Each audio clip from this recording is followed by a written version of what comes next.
Bayangkan, di tengah malam yang begitu sunyi, saat semua lampu telah padam dan dunia berhenti berbicara, seorang hamba bangkit dari tidurnya. Ia berjalan pelan, menahan kantuk, menuju sajadah yang telah lama menantinya. Lalu ia sujud, lama. Diameter dalam, tak ada yang mendengar, tak ada yang melihat. Hanya bumi yang menjadi saksi dan langit yang terbuka. Di sanalah, sebuah kalimat suci ia bisikkan. Kalimat yang ringan di lidah, tapi mengguncang arsy. Kalimat yang dibaca oleh para nabi dalam kesulitan dan diwariskan kepada para wali dalam sujud panjang mereka. Apa sebenarnya makna kalimat ini? Mengapa para kekasih Allah membacanya berulang-ulang dalam gelap malam yang sepi? Mari ikut dalam perjalanan batin ini, sebuah perjalanan menembus sunyi menuju kalimat yang bisa mengubah hidupmu selamanya. Bab 1. Jejak sujud di tengah malam. Pada saat dunia terlelap dalam diamnya malam, ketika cahaya rumah-rumah mulai redup dan hiruk-pikuk hari telah usai, para kekasih Allah mulai bangkit. Bukan untuk sibuk dengan urusan dunia, bukan pula karena kegelisahan duniawi, tapi karena panggilan yang hanya bisa didengar oleh ruh yang terjaga. Mereka bangkit perlahan dengan hati yang bergetar, menyambut malam sebagai waktu perjanjian suci antara hamba dan Tuhannya. Sajadah pun dibentangkan dengan lembut, seperti membuka pintu menuju langit. Dan di atas sajadah itulah, sebuah rahasia besar akan dimulai, dengan satu kalimat, di satu sujud, yang lebih dalam daripada lautan. Para wali tidak bangkit karena kebiasaan, mereka bangkit karena cinta. Cinta yang tak bisa ditahan, cinta yang membuat dada sempit bila tak bertemu dengannya. Dalam sepi malam, suara dunia menjadi bisu. Yang terdengar hanya detak jantung dan suara lembut hati yang memanggil nama Tuhan dengan penuh rindu. Sujud yang mereka lakukan bukan gerakan kosong, bukan rutinitas. Ia adalah perjalanan pulang. Ketika dahi menyentuh bumi, disitulah keakuan hancur dan kehambaan mulai berbicara. Mereka tidak berkata-kata panjang, cukup satu kalimat. Kalimat yang menjadi jembatan antara hati yang rapuh dengan langit yang maha mendengar. Dalam setiap sujud mereka ada kisah yang tak terucap. Kisah luka, kisah rindu, kisah harapan yang telah habis dititipkan pada dunia. Tapi di hadapan Allah, semua itu dikembalikan dalam bentuk doa. Mereka tak tergesa. Mereka tidak ingin cepat bangkit. Karena dalam keheningan sujud, ada rasa damai yang tak bisa ditukar dengan apapun. Di sanalah mereka membaca kalimat itu dengan suara hati, bukan suara lidah. La ilaha illa anta subhanaka inni kuntu minaz zalimin. Kalimat yang keluar dengan air mata, bukan ambisi. Sebab mereka tahu, Allah lebih menyukai hamba yang jujur dalam pengakuan daripada mulia dalam pandangan manusia. Sujud mereka adalah tempat istirahat, bukan karena lelah tubuh, tapi karena letihnya jiwa yang terlalu lama berdiri di hadapan dunia. Mereka sujud bukan untuk menyelesaikan kewajiban, tetapi untuk menyatu kembali dengan ketenangan fitrah. Dalam sujud itu, waktu seolah berhenti, nafas menjadi lebih dalam, dan ruh pun mulai naik ke hadirat yang tak bisa dijangkau oleh logika. Di sanalah satu kalimat dibisikkan berulang, pelan namun penuh arti.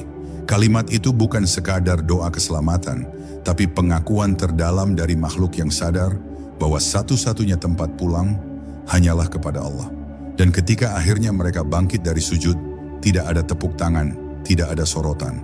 Yang ada hanya dada yang menjadi lebih lapang, hati yang kembali hidup, dan ruh yang kembali tenang. Sujud mereka tidak mengubah dunia secara kasat mata, tapi diam-diam ia mengubah isi langit. Dan kalimat yang mereka ucapkan menjadi tanda bahwa masih ada hamba yang memilih untuk merendah di hadapan Tuhan saat dunia menawarkan semua untuk merasa tinggi. Bab 2. Kalimat yang menembus batas. Ada kalimat yang tak ditulis di atas batu, tak diajarkan dengan hafalan, dan tak mudah dimengerti oleh yang terburu-buru. Kalimat itu hidup bukan karena lantunan, tapi karena kedalaman jiwa yang mengucapkannya. Ia dibaca dalam keadaan paling rendah, ketika dahi menyentuh tanah dan hati telah luruh dari keakuan. Kalimat ini begitu ringan dilafalkan, namun berat dalam maknanya. Ia bukan kalimat biasa. Ia adalah warisan dari para nabi dan menjadi pegangan para wali. Dalam keheningan sujud malam, kalimat ini dibisikkan perlahan. La ilaha illa anta, subhanaka inni kuntu minaz zalimin. Ini bukan kalimat sembarangan. Ia pernah diucapkan dari dalam kegelapan perut ikan di dasar samudra oleh seorang nabi yang tak lagi memiliki tempat bersandar selain kepada Allah. Nabi Yunus alaihissalam ketika terperangkap dalam kesalahan dan kesepian tidak mengangkat tangannya. Ia menundukkan dirinya sepenuh-penuhnya dan mengucapkan kalimat ini. Ia tak menyebut permintaan, ia tak mengadukan nasib, ia hanya menyatakan 3 hal. Tiada Tuhan selain Engkau, Maha Suci Engkau. Sungguh aku termasuk orang-orang yang zalim. 3 pernyataan, tapi mengandung seluruh makna kehidupan. Para wali menjadikan kalimat ini sebagai denyut dalam sujud panjang mereka. Bukan karena mereka merasa suci, tetapi karena mereka sadar bahwa kesadaran akan dosa justru mendekatkan mereka pada rahmat. Mereka membaca kalimat ini bukan untuk memaksa kehendak Allah, tapi untuk mengakui bahwa tak ada tempat yang lebih aman selain ke dalam ampunannya. Kalimat ini adalah kunci dari pintu-pintu yang selama ini tertutup, kunci dari dada yang sesak, kunci dari segala harapan yang tak lagi memiliki bentuk. Dan mereka membaca bukan karena hafal, tapi karena butuh. Dalam setiap lafaznya ada puncak kesadaran. La ilaha illa anta, kalimat tauhid, pengosongan total terhadap segala sesembahan selain Allah. Subhanaka, pengakuan atas kesempurnaannya yang tak pernah keliru, tak pernah zalim. Dan inni kuntu minaz zalimin, sebuah cermin bahwa setiap luka, setiap jatuh, bukan karena Allah menjauh, tetapi karena diri sendiri yang lalai. Dan ketika kesadaran ini hadir dalam sujud, maka sujud itu bukan lagi gerakan, melainkan pengakuan cinta yang jujur dan pengakuan salah yang ikhlas. Para wali tidak membaca kalimat ini untuk dikabulkan permintaannya.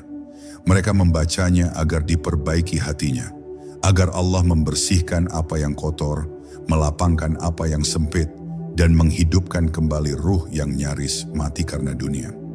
Dalam setiap malam yang mereka isi dengan sujud, kalimat ini menjadi pelita, menembus gelapnya kesedihan, menembus batas-batas kelemahan manusia, dan mengantarkan ruh mereka pada tempat yang hanya bisa dijangkau oleh kejujuran yang tulus. Hadirat Allah yang maha lembut. Bab 3. Sujud yang menjadi tangga. Sujud bagi para wali bukan sekadar ruku terakhir dalam satu rakaat. Ia adalah tangga yang tak terlihat. Tangga yang dinaiki bukan oleh kaki, tetapi oleh ruh. Dan setiap anak tangganya adalah helaan napas yang penuh pasrah. Adalah kalimat yang diucapkan dengan hati menggigil. Adalah keheningan yang tak mampu dijelaskan oleh kata-kata. Disitulah, di titik paling rendah, mereka justru mendaki paling tinggi. Semakin dahi menekan bumi, semakin dekat ruh mereka pada langit. Tidak ada kebesaran yang tertinggal dalam sujud. Tidak ada ego yang bisa berdiri saat seseorang telah menempelkan wajahnya ke tanah. Dan di tengah itulah, kalimat itu menjadi pengantar menuju kedekatan yang sesungguhnya. Para wali tidak menjadikan sujud sebagai rutinitas. Mereka menjadikannya rumah. Tempat pulang yang selalu terbuka, kapanpun jiwa mereka mulai letih. Di tempat itu tidak perlu kata-kata indah. Cukup hadir, cukup diam, cukup bisikkan kalimat yang telah menyatu dengan hati mereka. Kalimat yang tak pernah usang meski diulang-ulang. Sebab mereka tahu yang mereka sedang ajak bicara bukan manusia yang mudah jenuh, tetapi Tuhan yang tak pernah bosan mendengar bisikan hamba yang jujur. Dan mereka bicara dari tempat yang paling sunyi, lantai bumi, ruang sujud. Satu sujud bisa lebih berarti dari ribuan pidato.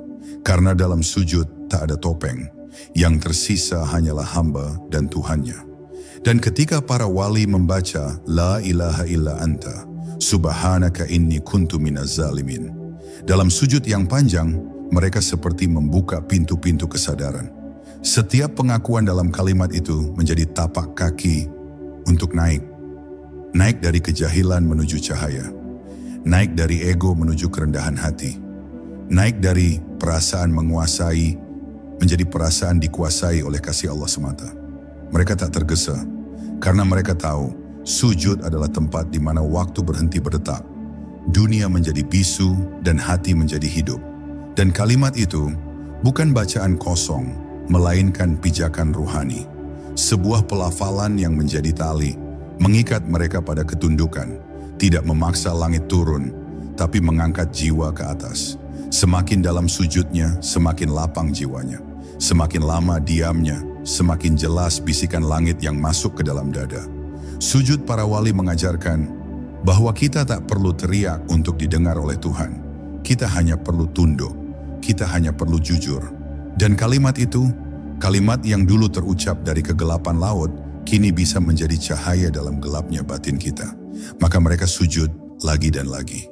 Dan dengan kalimat itu, mereka naik tak dengan kaki, tapi dengan hati yang telah merdeka dari dunia. Bab 4. Tangisan yang menjadi doa. Tidak semua tangisan itu lemah. Ada tangis yang justru menunjukkan betapa kuatnya seseorang menahan beban, dan baru dilepaskan saat hanya Allah yang melihat. Para wali menangis bukan karena tidak punya jalan, tapi karena mereka tahu air mata yang jatuh dalam sujud tidak pernah menguap sia-sia. Ia menjadi saksi kejujuran. Ia menjadi saksi bahwa dalam diri seorang hamba masih ada getar cinta kepada Tuhannya yang tak bisa ditahan oleh kata, hanya bisa dititipkan melalui tangis. Dalam sepi malam saat dunia tertidur, para wali larut dalam sujud panjang, dan kalimat itu mereka ulangi, di antara isakan yang lembut dan penuh harap. Tangisan dalam sujud, bukan kelemahan tapi kekuatan. Hanya jiwa yang kuat yang berani jujur di hadapan Allah. Hanya hati yang benar-benar hidup yang bisa mengaku salah tanpa merasa hina. Dan hanya mereka yang mengenal keindahan kasih sayangnya, yang akan berani membuka luka terdalam di hadapannya. Para wali tidak menyembunyikan air mata mereka. Mereka membiarkannya jatuh, membasahi sajadah, membasuh debu dunia yang menempel di hati mereka. Dan setiap air mata itu menjadi bahasa yang lebih fasih dari ribuan kata. Dalam tangisan itu, kalimat yang mereka baca menjadi semakin dalam. La ilaha illa anta, subhanaka inni kuntu minaz zalimin. Tak lagi sekadar lafaz, melainkan teriakan sunyi dari jiwa yang tak tahan jauh dari Allah. Di dalamnya ada pengakuan, ada penyesalan, dan ada harapan untuk didekap kembali oleh rahmat-Nya. Kalimat ini bukan untuk memaksa dunia berubah, tapi agar hati sendiri berubah. Agar luka-luka lama disembuhkan, bukan oleh manusia, tapi oleh sentuhan kasih dari Yang Maha Menyembuhkan. Para wali tidak menunggu keadaan membaik untuk bersujud. Justru di saat segalanya gelap, mereka memilih untuk tenggelam dalam sujud. Karena mereka percaya, di bawah sana, ketika wajah menyentuh bumi, langit paling dekat dengan mereka. Dan kalimat yang dibaca menjadi jembatan cahaya dalam gelapnya takdir. Mereka tidak bicara panjang, hanya tangis, hanya satu kalimat. Tapi langit pun tahu bahwa dalam kalimat itu ada ribuan maksud yang tak mampu dituturkan oleh lisan. Dan setelah tangisan itu reda, para wali tidak bangkit dengan kecewa. Mereka bangkit dengan hati yang lebih ringan, lebih jernih, lebih bersih. Karena mereka tahu Allah tak pernah diam pada air mata hambanya. Sujud mereka bukan jalan terakhir, tapi jalan terbaik untuk memulai ulang. Dan kalimat yang mereka ucapkan menjadi benih dari ketenangan yang akan tumbuh perlahan. Seperti fajar yang selalu datang setelah malam yang panjang. Bab 5. Waktu yang tak terasa. Ada keheningan tertentu dalam sujud yang panjang, yang membuat waktu seolah berhenti. Detik-detik tak lagi terdengar. Jam dinding pun seperti enggan bergerak. Para wali menyelam ke dalam sujud, bukan untuk menghitung waktu, tapi untuk kehilangan rasa terhadapnya.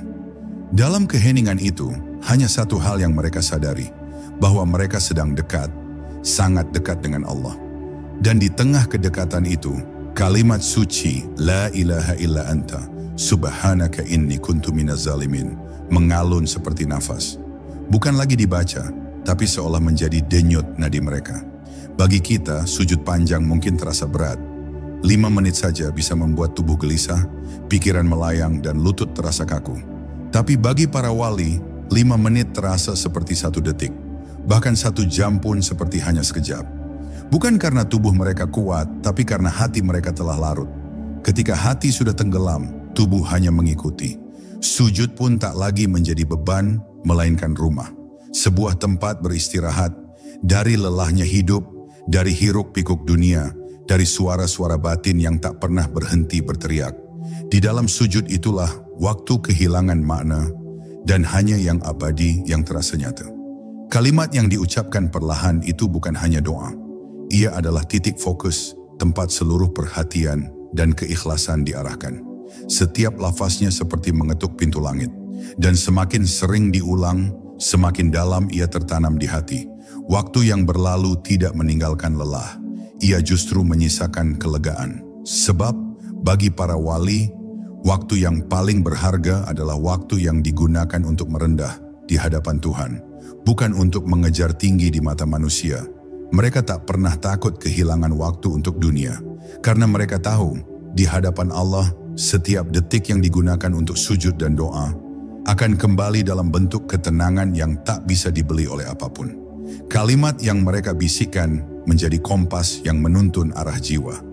Mereka tidak sedang membaca untuk mendapat jawaban cepat, tetapi untuk tetap tinggal lebih lama di sisi Tuhan yang mencintai mereka tanpa syarat. Dalam sujud panjang itu, mereka tidak mengejar jawaban, mereka sedang menikmati pertemuan. Dan ketika akhirnya mereka bangkit dari sujud, tubuh mungkin lelah, tapi jiwa mereka ringan. Wajah mereka tak selalu ceria, tapi hati mereka lapang. Karena di balik sujud yang tak terasa itu, telah lahir kembali ruh yang lebih lembut, hati yang lebih bersih, dan cinta yang semakin dalam kepada Yang Maha Penyayang. Dan mereka pun siap menghadapi dunia, bukan karena kuat, tapi karena telah dipeluk dalam sujud oleh kalimat yang tak pernah gagal menguatkan.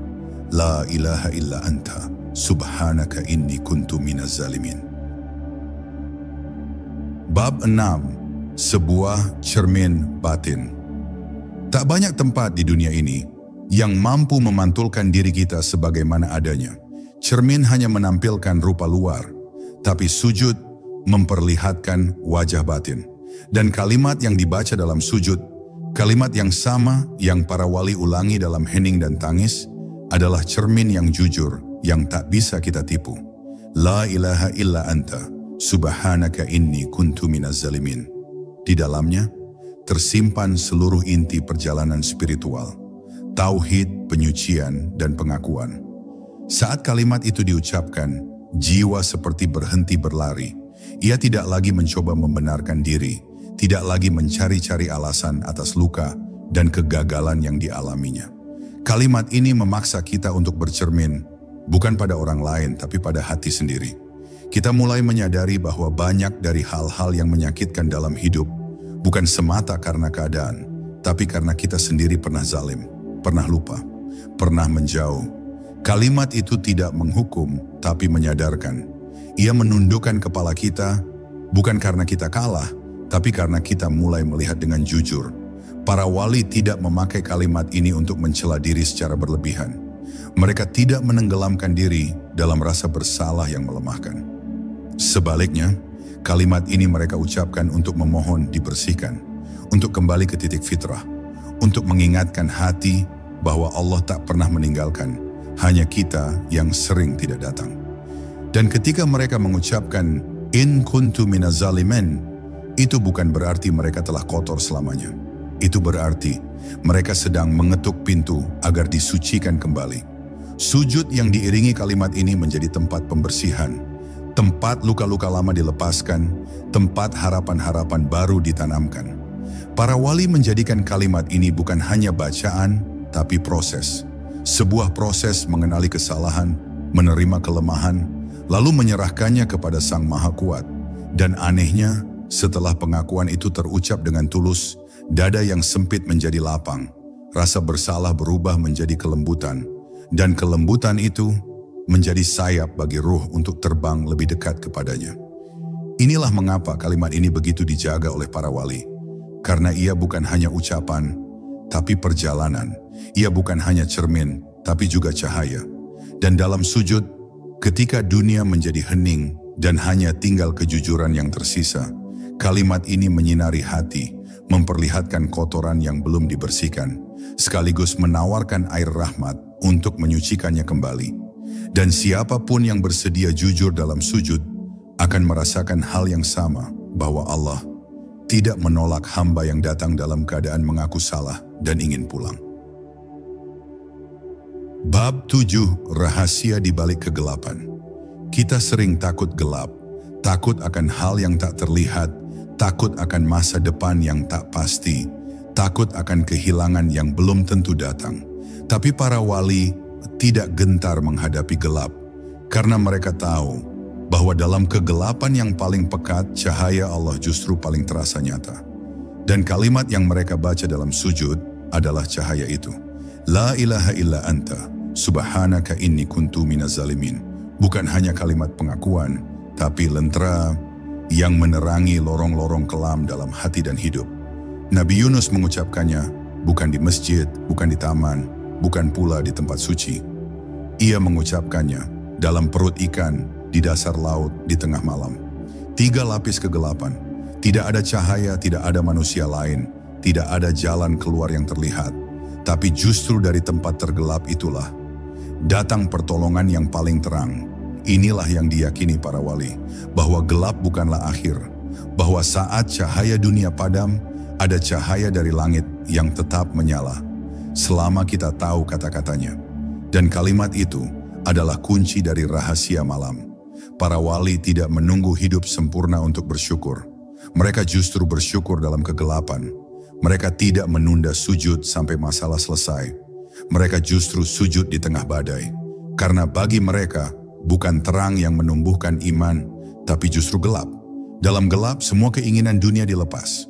Dalam gelap, semua topeng runtuh. Dan dalam gelap, hanya kalimat ini yang tetap hidup, menyala dari dalam dada, menjadi jalan bagi ruh untuk tetap berpegangan. Kalimat ini tidak serta-merta mengubah keadaan, tapi ia mengubah cara hati memandangnya. Dan saat hati berubah, segalanya menjadi lebih ringan. Para wali menyusuri malam demi malam. Dengan kepala di atas sajadah, tubuh dalam keheningan, dan hati menggenggam kalimat itu erat-erat. Bukan karena mereka kuat, tapi karena mereka yakin, siapa yang mengucapkan kalimat ini dalam gelap dengan tulus, tidak akan dibiarkan oleh Allah tinggal dalam gelap terlalu lama. Cahaya pasti datang, entah dari mana, entah kapan, tapi pasti. Maka saat engkau merasa hidupmu gelap, jangan segera panik, duduklah. Tenangkan hati, ambil wudhu, bentangkan sajadah, dan sujudlah. Ucapkan kalimat itu, bukan sebagai hafalan, tapi sebagai panggilan jiwa yang ingin kembali. Dan biarkan Allah yang memutuskan kapan fajar akan datang. Karena gelap yang paling pekat pun tak akan mampu bertahan saat cahaya Allah mulai menyentuh hati seorang hamba yang bersujud dengan air mata dan kalimat yang jujur. Bab 8. Doa yang tak terucap. Ada banyak doa yang tak sempat keluar dari lisan karena terlalu panjang untuk dirangkai, terlalu rumit untuk dijelaskan. Tapi Allah tidak pernah membutuhkan kalimat yang sempurna. Ia hanya menunggu kejujuran yang sederhana. Para wali tahu itu.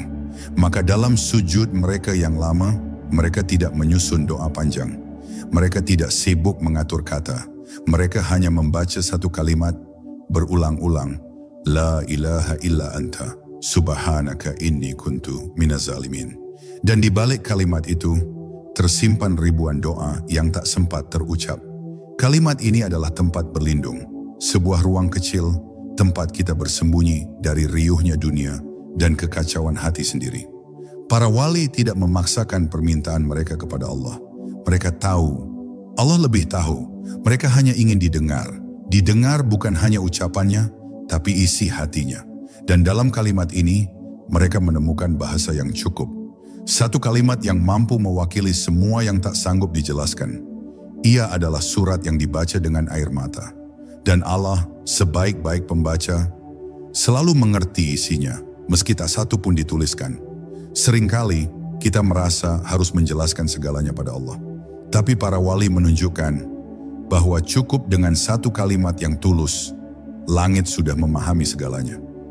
Kalimat ini bukan hanya tentang pengakuan, tapi juga tentang penerimaan. Bahwa kita tidak bisa mengatur takdir, tapi kita bisa tunduk padanya. Bahwa kita tidak bisa menjauhkan diri dari semua ujian, tapi kita bisa merangkulnya dengan lapang dada. Dan kalimat ini adalah pelukan itu. Pelukan dari hati kepada Tuhannya di tengah semua yang tak bisa dijelaskan. Doa yang tak terucap, bukan doa yang gagal. Ia hanya doa yang telah melewati lisan dan langsung menuju langit lewat getar hati. Para wali mengajarkan bahwa justru dalam diam itu, suara kita paling keras terdengar di sisi Allah. Bahwa dalam pengakuan, aku telah zalim pada diriku, ada kekuatan yang membebaskan. Dan dalam sujud yang tak ingin disudahi, ada pertemuan yang lebih indah dari semua jawaban. Maka, ketika engkau merasa tak sanggup berkata apa-apa, cukup sujud. Ketika hatimu terlalu penuh dan lidahmu terlalu keluh, cukup sujud. Ucapkan kalimat itu. Biarkan ia menjadi pembuka dari pintu-pintu yang lama terkunci. Dan yakinilah bahwa Allah tak pernah menunggu doa yang sempurna. Ia hanya menunggu hati yang jujur. Dan kalimat ini adalah cara paling tulus untuk mengatakan, "Ya Allah, aku datang padamu." Bukan dengan apa-apa, tapi dengan pengakuan bahwa aku tak bisa tanpamu. Bab 9.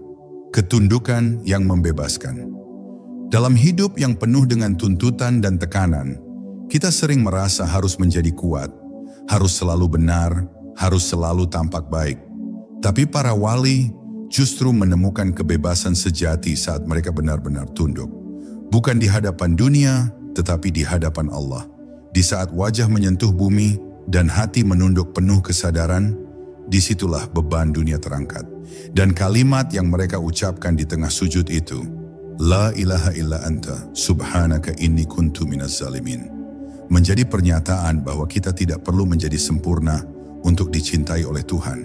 Kita hanya perlu jujur dan tunduk. Ketundukan yang para wali lakukan bukanlah kelemahan. Justru itulah kekuatan yang sejati. Karena mereka tak lagi terikat pada citra, pada harapan manusia, pada ambisi dunia. Mereka tidak takut terlihat hina. Karena mereka tahu di hadapan Allah, kehinaan yang diakui akan dibalas dengan kemuliaan yang tak terlihat. Dalam sujud panjang mereka, tidak ada lagi aku. Yang tersisa hanyalah penghambaan murni. Dan di tengah itu, mereka menyampaikan segala yang tak mampu diangkat dengan logika. Dalam satu kalimat yang menundukkan jiwa dan membebaskan ruh. Kalimat ini bukan untuk menundukkan Tuhan pada kehendak kita, tapi untuk menundukkan diri kita pada kehendaknya. Dan saat ketundukan itu benar-benar tulus, semua luka dunia menjadi kecil. Para wali telah melihat betapa nikmatnya menyerah. Menyerah bukan karena kalah, tapi karena percaya. Dan sujud adalah bentuk tertinggi dari kepercayaan itu. Mereka menyerah pada kehendak Allah, bukan dengan berat hati, tapi dengan lega. Karena mereka tahu, yang menggenggam takdir bukan manusia, tapi Dia yang lebih tahu segalanya. Kita sering ingin kontrol atas hidup kita. Padahal justru dalam melepaskan kontrol itulah kita menemukan kedamaian. Kalimat ini mengajarkan kita untuk berhenti menggenggam yang bukan milik kita. Dan mulai menyerahkan segalanya pada Yang Maha Mengatur. Dan dalam sujud yang hening, saat kalimat itu diucapkan dengan tulus, Allah mendengar lebih dari sekadar kata. Ia mendengar retak yang tak terlihat, luka yang tak berdarah, dan sesal yang tak terdengar. Dan ia pun menjawab, tidak selalu dengan apa yang kita minta, tapi dengan apa yang paling kita butuhkan. Para wali mengajarkan bahwa jalan pulang itu bukan lewat kemenangan, tapi lewat ketundukan. Dan sujud yang mereka lakukan malam demi malam, bukan ritual kosong, tapi jalan pembebasan. Pembebasan dari diri sendiri, dari dunia yang menyesatkan, dari kesombongan yang melemahkan. Dan satu kalimat yang lahir dari sujud itu menjadi kunci dari semua itu. La ilaha illa anta, subhanaka inni kuntu minaz zalimin. Kalimat yang sederhana, namun telah mengantarkan banyak hamba dari gelap menuju terang. Bab 10. Jalan pulang yang sunyi. Setiap kita sedang berjalan pulang. Meskipun arah sering kabur dan kaki kadang goyah, hati selalu tahu kemana ia ingin kembali, kepada Allah. Para wali telah menempuh jalan itu lebih dahulu. Mereka bukan tak pernah salah, tapi mereka tahu cara kembali. Dan kalimat yang dibaca dalam sujud panjang mereka, La ilaha illa anta, subhanaka inni kuntu minaz zalimin, menjadi jalan pulang yang sunyi namun terang. Bukan jalan yang dihiasi pujian, tapi jalan yang dipenuhi kejujuran dan tangis yang hanya Allah yang tahu. Kita semua pernah merasa jauh dari Tuhan, jauh dari diri sendiri. Tapi sejauh apapun kita melangkah, sujud akan selalu menjadi pintu.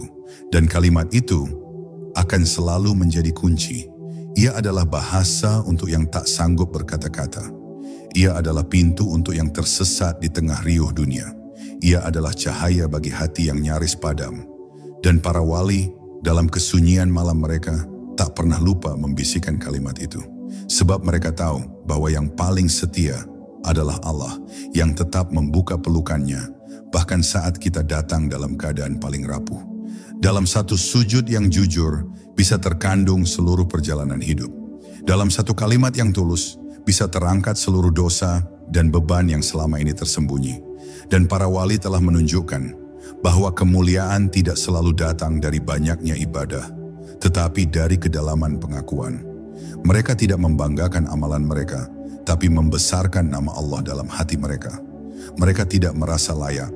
Justru karena itu mereka menjadi istimewa di matanya.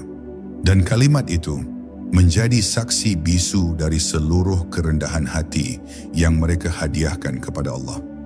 Kita mungkin tak mampu seperti mereka, tapi jalan yang mereka tempuh terbuka untuk siapa saja. Tak perlu banyak ilmu, tak perlu banyak kata, hanya perlu hati yang mau kembali.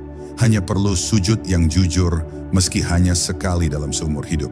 Dan kalimat itu bisa menjadi awal dari segalanya.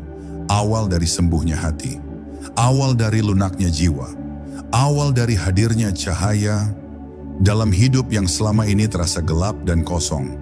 Sujud itu adalah undangan pulang. Dan kalimat itu adalah pintu yang selalu menunggu kita mengetuknya.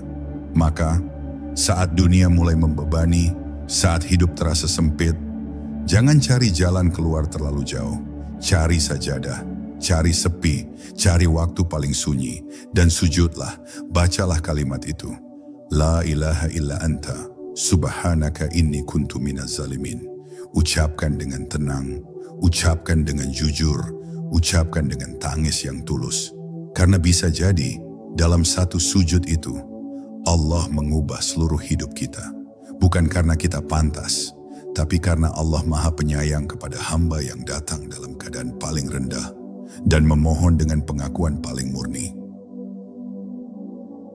Dan kini setelah semua telah disampaikan, setelah kisah para wali dan kalimat suci itu mengalun dalam hati kita, barangkali saatnya kita bertanya pada diri sendiri, sudahkah kita sujud dengan sebenar-benarnya sujud?